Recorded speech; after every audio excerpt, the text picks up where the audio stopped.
واذكروا نعمة الله عليكم إذ كنتم أعداء فألف بين قلوبكم فأصبحتم بنعمته إخوانا. صدق اللہ العظیم. آج کے اس بامقصد پروگرام کے صدر محترم خلیفہ انوار المشائخ حضرت مولانا حافظ و قاری ساجد حسین اشرفی صاحب، حضرت مولانا محمد عمرین محفوظ رحمانی صاحب، دیگر علماء کرام، بزرگوں اور دوستوں، اقبال نے بہت دنوں پہلے یہ بات کہی تھی کہ منفعت ایک ہے اس قوم کی، نقصان بھی ایک ہی سب کا نبی دین بھی کہیں جاتے ہیں. کیا زمانے میں پنپنے کی یہی بات ہے؟ سنی اشرف اکیڈمی کے زیر اہتمام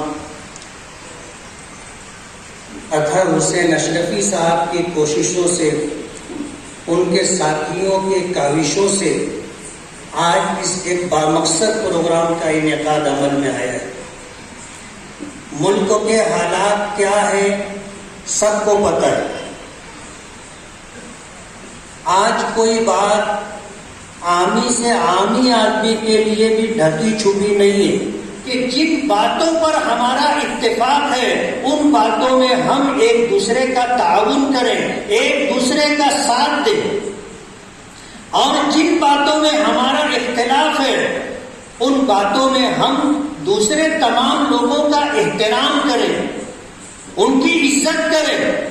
اگر یہ دو چیز ہم نے اپنا لی تو انشاءاللہ اتحاد قائم بھی ہوگا اور اتحاد باقی بھی رہے گا.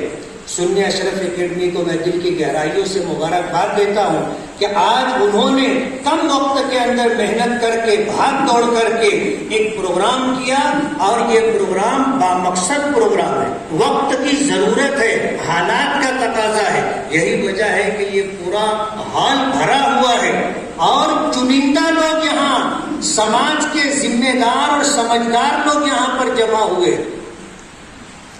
اتنا بڑا مجمع اگر اتحاد کے اس پیغام کو قبول کر لے اور اسے یہاں سے جانے کے بعد عام کرے، جس مجلس میں بیٹھے اس مجلس میں لوگوں کو یہ پیغام دے، اور اگر اختلاف کی کوئی بات سامنے آتی ہے اور ایک دوسرے کے تعلق سے بدزبانی یا کوئی غلط طریقے کی بات کہی جاتی ہے اس کو روکنے کی کوشش کرے. اتحاد کے لیے کچھ قربانی دینی پڑے گی، اور جب ہم قربانی دیں گے تو اتحاد وجود میں آئے گا، اور جب اتحاد وجود میں آ جائے تو ہمارا تعاون اور ایک دوسرے کا احترام، اس کی عزت اور اس کے مقام و مرتبے کی پاسداری اگر ہم میں رہے گی تو پھر یہ اتحاد باقی رہے گا، اور انشاءاللہ اس کے دور رس نتائج ملت کے سامنے آئیں گے اور اس کے بہترین ثمرات ہم لوگ دیکھیں گے. میں دوبارہ مبارکبادی دیتے ہوئے اس بات کی امید کرتا ہوں کہ جو پیغام مختلف علماء کرام کی طرف سے آج ہمارے سامنے آیا ہے اس پیغام کو ہم مضبوطی کے ساتھ تھامیں اور اس پیغام کو عام کرنے کی کوشش کریں. اختلافات کو ختم کرنے کی، مسلکی اختلافات کو اپنی جگہ باقی رکھ کر کے ہم لوگ متحد ہو کر کے آگے چلنے کی کوشش کریں. اور اگر ہم نے یہ تھوڑی سی محنت کر لی تو انشاءاللہ مالیگاؤں ہی نہیں پورے ہندوستان کے اندر یہ پیغام جائے گا، اور انشاءاللہ لوگ اس کو اپنا کر کے اپنے یہاں بھی اتحاد کی کوشش کریں گے.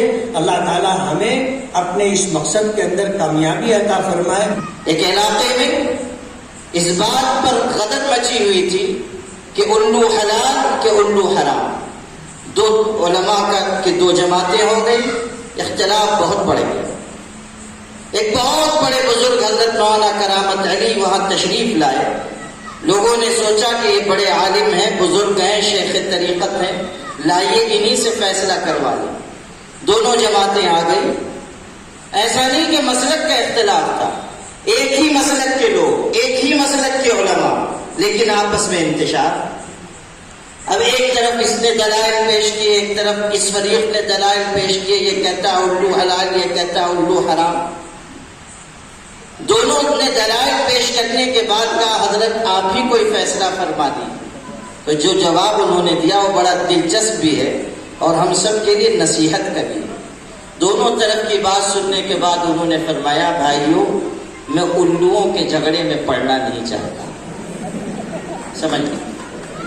اتنی خوبصورت بات کہی, اگر آپ اس کی گہرائی میں اترے تو سمجھ میں آئے گی بات کہ ملت کے بڑے بڑے مسائل کو چھوڑ کر اگر ہم جزئی فروعی مسائل میں الجھ رہے ہیں تو اس کا مطلب یہ ہے کہ ہم عقل مندی کی راہ پر نہیں, بیوقوفی کے راستے پر چل رہے ہیں. اقبال نے کہا تھا ایک ہو مسلم حرم کی پاسبانی کے لیے, نیل کے ساحے سے لے کر تا وفا کے کاشگر. اگر ہم اتحاد کی راہ پر نہ آئے, یقین مانیے ہمیں اپنا وجود بچانا, اپنا دین بچانا, اپنی شریعت بچانا, اپنے ادارے بچانا اس ملک میں ممکن نہیں رہے گا.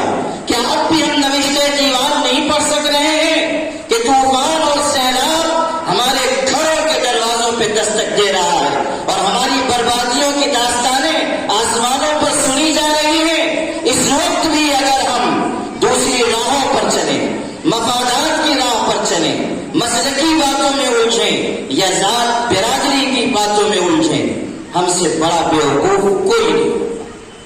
اختلاف صرف مسلک کی بنیاد پر نہیں ہوتا ہے, اس حقیقت کو ذہن میں رکھیے. مسلک ایک چیز ہے, معاملہ ذات برادری کا بھی ہے. مسلمان ذات برادری کے جھگڑوں میں پڑ گئے. یہ شیخ ہے, یہ سید ہے, یہ پٹھان ہے, یہ مومن ہے, یہ دکنی ہے, یہ انصاری ہے.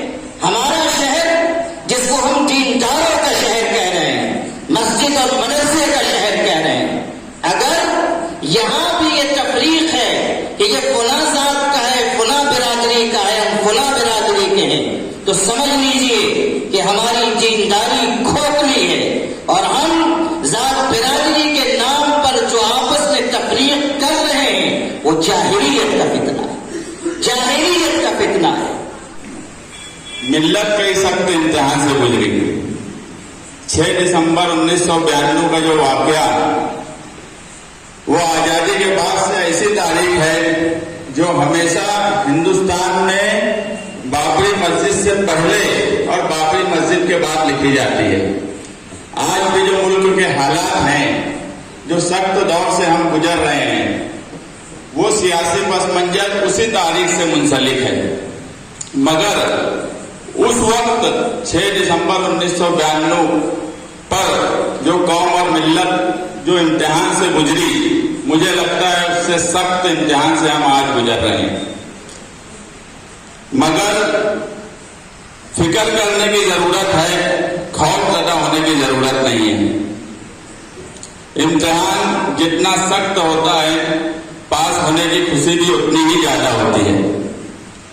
آج امتحان میں اگر اسٹیج پر بیٹھے ہوئے جو ہمارے علماء اکرام ہیں, مفتی اسماعیل قاسمی صاحب ہوں, مولانا محفوظ رحمانی صاحب ہوں, ساجد حسین اشرفی صاحب ہوں, اطہر حسین اشرفی صاحب ہوں, فیروز اعظمی صاحب ہوں اور دوسرے ملی تنظیموں کے ذمہ داران, جب ہمارے ٹیچر ایسے ہوں گے تو انشاءاللہ طالب علم اور ٹیچر دونوں مل کے اس امتحان کو بھی پاس کر لیں گے. بس شرط یہ ہے کہ محنت کی ضرورت اب دونوں کو ہے. اگر طالب علم کا ہے تو اس سے زیادہ اسٹیج پر بیٹھے ہوئے ہمارے ان ذمہ داران کو محنت کی ضرورت ہے. اتحاد ہی کسی بھی کمیونٹی کے لیے اس کی ضمانت، اس کی بقا کی ضمانت کا ذمہ دار ہے کہ جہاں پہ اتحاد کی بات آ جائے گی اس قوم کو کوئی مٹا نہیں سکتا ہے۔ آج کی یہ جو شروعات ہے یہ پورے ہندوستان کے لیے ایک مشعل راہ بنے گی، اور میں اپنے بھائیوں سے، بالخصوص علماء کرام سے، سیاسی سماجی ذمہ داران سے یہ بات بہت ذمہ داری سے کہہ دینا چاہتا ہوں کہ ہمارے کندھوں پہ بہت زیادہ ذمہ داری ہے۔ ہمیں ہمارے درمیان کہیں پہ بھی کوئی بھی قسم کی اختلافی معاملات آتے ہیں تو ہمیں اس کو بہت زیادہ عوامی مسائل نہ بناتے ہوئے آپس میں اپنی ذمہ داری کے تحت اس کو حل کر لینا چاہیے، نہ کہ اپنے معاملات کو دیگر محکموں تک پہنچانا چاہیے تاکہ ان کو ہماری کمزوری کا احساس ہو سکے۔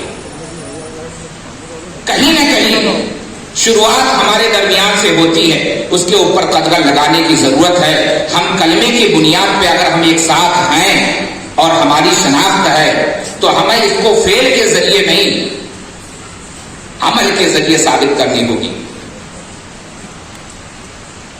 اور اتحاد، ہم جس دیش میں رہتے ہیں الحمدللہ یہاں کے قانون، یہاں کے معاملات پر مسلمان ہمیشہ ٹرسٹ کرتا تھا، کرتا ہے۔ اس لیے ہمیں قانون کے دائرے میں رہتے ہوئے اپنی بات کہنے کا پورا حق ہے۔ مسلم قوم کبھی بھی شدت کو پسند نہیں کرتی ہے، خاص کر کے جمعیت اہل حدیث ہر قسم کی تشدد کی مذمت کرتی ہے، ہر قسم کے ایسے سماج اور دیگر لوگوں کو بانٹنے والے جو عناصر ہوتے ہیں ان کی ہمیشہ مذمت کرتی ہے اور کرتی رہے گی۔